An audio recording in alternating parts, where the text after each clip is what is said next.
అలాగే కారం మీకు తగినంత వేసుకోండి.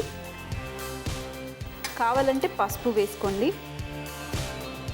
కొంచెం గరం మసాలా, అలాగే జీలకర్ర పొడి, అలాగే ధనియాల పొడి, కాస్త అల్లం వెల్లుల్లి పేస్ట్. నాన్ వెజిటేరియన్ అయితే ఎక్కువగా అల్లం వెల్లుల్లి పేస్ట్ వేసుకోవచ్చు. ఇది వెజిటేరియన్ కాబట్టి కొంచెం తక్కువగా. అలాగే సాల్ట్ మర్చిపోకండి. వేసేసాక దీంట్లో మనం నిమ్మరసం కాస్త, అలాగే కాస్త కలర్, తందూరి కదా, స్పూన్ తీసుకుని మంచిగా మిక్స్ చేసేసేయండి. మన మసాలా మిక్స్ రెడీ. ఒక్కసారి ఈ మసాలాని టేస్ట్ చేస్తే మీకు సాల్ట్ అలాగే ఇంకేమన్నా అవసరం అనుకుంటే మీరు వేసుకోవచ్చు. ఇందులో ఉల్లిపాయ ఫ్రై చేసి గ్రైండ్ చేసిన పొడి కూడా వాళ్ళు వాడతారు ఎక్కువగా. సో మీ దగ్గర ఉంటే వాడండి, లేకపోతే వాడకపోయినా పర్వాలేదు. సో మరి మన masala mix ready, tandoori masala mix. ఇప్పుడు దీనికి మీరు చికెన్ కావాలంటే చికెన్ పెట్టుకోండి, మటన్ కావాలంటే మటన్ పెట్టుకోండి, లేదంటే ఏది రొయ్యలు, ఫిష్ ఏది కావాలంటే అవి దీంతో మ్యారినేట్ చేసి ఫ్రిడ్జ్లో పెట్టుకుంటే మీకు non vegetarian tandoori dish ready అయిపోతుంది. మరి ఇక్కడ చామదుంపలు కూడా ఉడికిపోయాయి. నేను స్టవ్ ఆఫ్ చేసుకుని నేను రెడీ పెట్టుకున్నాను. సో ఇప్పుడు మనము కొంచెం చల్లారిన తర్వాత పొట్టు తీసేసి అవి ఏం చేయాలో చూపిస్తాను. మరి చల్లారిన తర్వాత నేను పొట్టు తీసేసి రెడీ పెట్టేసుకున్నాను. చూడండి మన చామదుంపలు. వీటిని మనం ఏం చేస్తామంటే ఒక నైఫ్ తీసుకుని, ఇవి మరీ పొడుగ్గా ఉన్నాయి, మీరు కొంచెం లావుటివి యూస్ చేస్తే బాగుంటుంది. లైట్గా మనం ప్రెస్ చేద్దాం.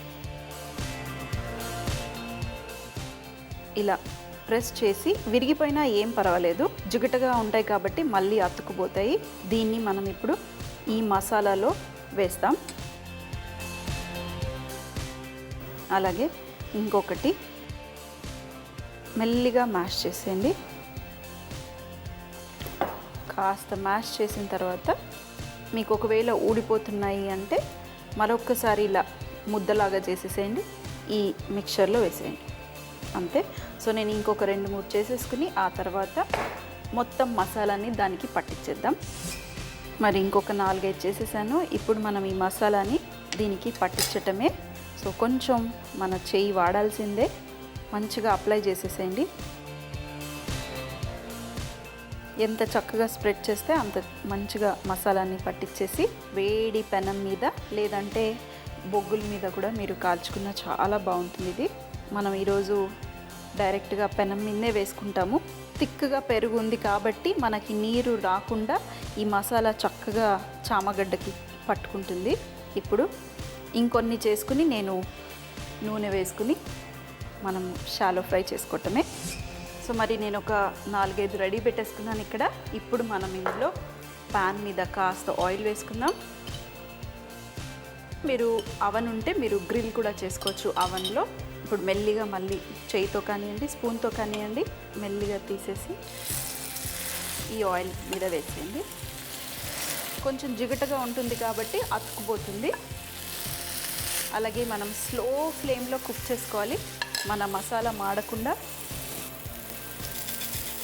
తందూరి మసాలా ఏదో నాన్ వెజిటేరియన్ డిష్ చేస్తున్నట్టు స్మెల్ వచ్చేస్తుంది. సో చక్కగా క్రిస్పీగా అవుతాయి మనకి. ఇప్పుడు మనం స్లో ఫ్లేమ్లో 2 వైపులా మంచి రంగు వచ్చేంత వరకు వీటిని కుక్ చేసుకుందాం. సో చూడండి, ఒకవైపు స్లోగా కుక్ చేసుకుంటున్నాను కాబట్టి చక్కగా కుక్ అయిపోతున్నాయి. మన పెరుగు గట్టిగా ఉంది కాబట్టి నీరు రాకుండా మనకి ఈ మిక్స్చర్ థిక్గా ఉంది. కొంచెమే ఆయిల్లో లేదా బటర్ వేసి కుక్ చేసినా ఇంకా బాగుంటుంది. తందూరులో ఎక్కువగా బటర్ వేసుకొని కుక్ చేస్తారు. మరి ఇంకోవైపు కూడా మంచి రంగు వచ్చేంత వరకు కుక్ చేసి ఆ తర్వాత దేంతో సర్వ్ చేస్తే బాగుంటుంది, గ్రీన్ చట్నీ, కొంచెం అంత మన ఉల్లిపాయ, అలాగే కాస్త నిమ్మరసం, అంతే.